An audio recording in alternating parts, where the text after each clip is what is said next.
Assalamualaikum warahmatullahi wabarakatuh. Bismillah, alhamdulillah, wa syukurillah, wa nikmatillah, la haula wala quwata illa billah aliyil adim. Amma ba'du. Salam persaudaraan, salam seduluran, salam silaturahmi, salam jalan-jalan. Pada kesempatan siang ini saya sedang melakukan suatu perjalanan berziarah kubur, yaitu di sebuah makam para leluhur, para sesepuh, leluhurnya para raja-raja yang berada di tanah Jawa. Dan pada kesempatan ini saya berziarah kubur di makam Mbah Joko Tarub atau Sunan Tarub.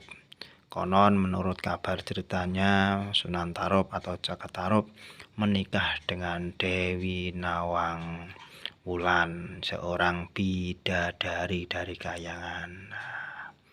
Dan disinilah makam dari Sunan Tarub atau Jaka Tarub yang berada di Grobogan Tawangharjo, Purwodadi, Jawa Tengah. Dan makam ini sangatlah indah sekali dan sangat sejuk. Dan kami tidak sendirian, biasa ditemani oleh Mbah Bayan Kusumo, juga berserta Mbah Yai Slamet, juga ada teman-teman. Dan di sini adalah pintu masuk pertama dari makam Ki Ageng Tarub atau Jaka Tarub. Dan di sini juga ada makam dari Putra Brawijaya atau Raden Lembu Beten atau Bondan Kejawan.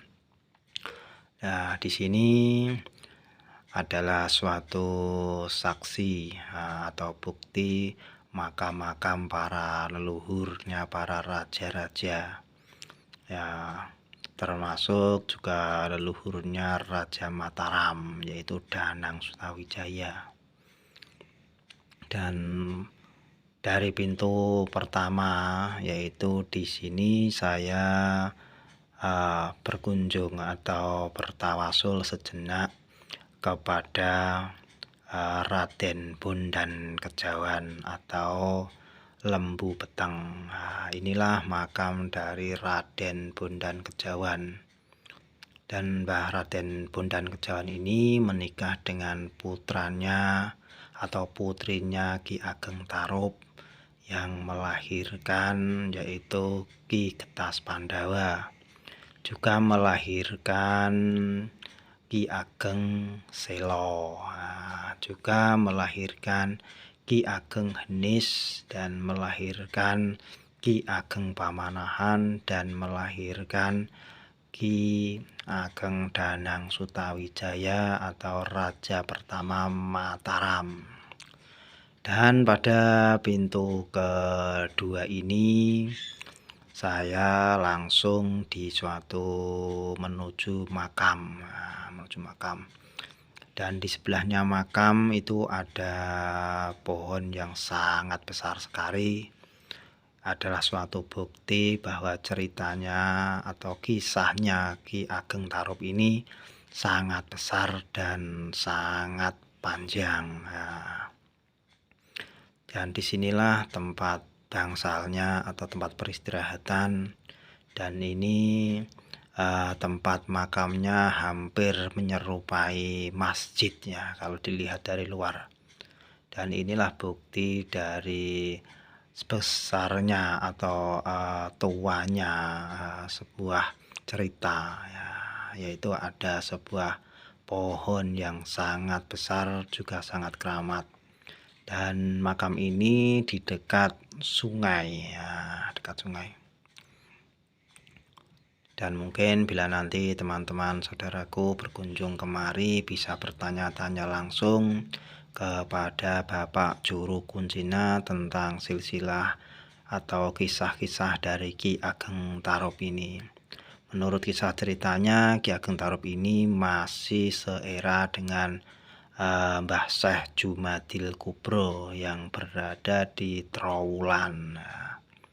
Atau bisa juga makam Mbah Syekh Jumadil Kubro ada juga yang di Semarang dan juga ada di Jogja Gunung Merapi. Tapi untuk keasliannya wallahu a'lam bishawab. Dan inilah makam dari Ki Ageng Tarup. Nah, konon menurut kisah ceritanya Ki Ageng Tarup atau Sunan Tarup ini dulu semasa hidupnya adalah penyebar agama Islam. Nah, begitulah menurut ceritanya. Dan makam ini sangatlah mistis, auranya begitu positif.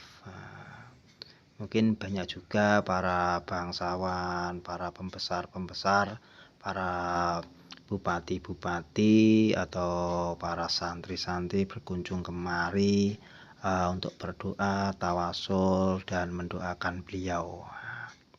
Dan sebenarnya kisah cerita dari Ki Ageng Tarup ini sangat panjang, ya sengaja tidak saya ceritakan panjang lebar, ya mungkin lain waktu atau mungkin di video yang kedua saya ceritakan. Dan untuk mungkin saya juga minta maaf bila ada kekeliruan dalam mungkin saya menyebut gelar atau silsilahnya kurang pas, saya mohon maaf yang sebesar-besarnya. Ini diambil hikmahnya saja, ini hanya suatu konten saja. Dan tujuan saya kemari pertama berziarah kubur, mengingatkan hal akan kematian, dan menuju ilmu yang barokah dan manfaat. Allahumma sholli ala Muhammad, ya Rabbi sholli alaihi wasallim. Allahumma sholli ala Muhammad, ya Rabbi sholli alaihi wasallim. Dan mungkin ada juga makam Ki Ageng Tarup, mungkin tidak di sini saja ya. Ada juga yang berada di daerah Gunung Kidul sana. Menurut kabarnya juga ada. Tapi yang paling kuat ya di sini menurut banyak orang makam keasliannya. Allahumma sholli ala Muhammad, ya Rabbi sholli alaihi wasallim. Dan di sekitar makam ini udaranya begitu sejuk dan begitu segar. Di tempat peristirahatan ini atau daftar tamu ada juga foto-foto silsilah dari keraton dan dari kerajaan. Dan di sini juga ada silsilah dari Ki Ageng Tarup sampai bawah ya, sampai kerajaan Mataram Islam. Jadi perubahan dulu itu sekitar sini menurut kabar ceritanya sebelum Ki Ageng Tarup berdakwah adalah agamanya Buddha. Jadi pergeseran dari Buddha ke Islam. Itulah menurut kisah ceritanya. Dan ini adalah silsilah dari Ki Ageng Tarup sampai ke bawah ya. Bila nanti kemari bisa melihat-lihat di sekitar makam. Dan mungkin bila ada kurang lebihnya saya bercerita atau bersejarah, saya mohon maaf yang besar-besarnya. Ya mungkin sekian dari saya yang bisa saya sampaikan. Billahi wa taufiq wal hidayah. Wassalamualaikum warahmatullahi wabarakatuh. Salam seduluran, salam persaudaraan, salam jalan-jalan, salam sejarah, salam silaturahmi dari Padepokan Azimat atau channel Azimat. Allahumma sholli ala Sayyidina Muhammad, sallallahu ala Muhammad, sallallahu alaihi wasallam. Allahumma sholli ala Sayyidina Muhammad.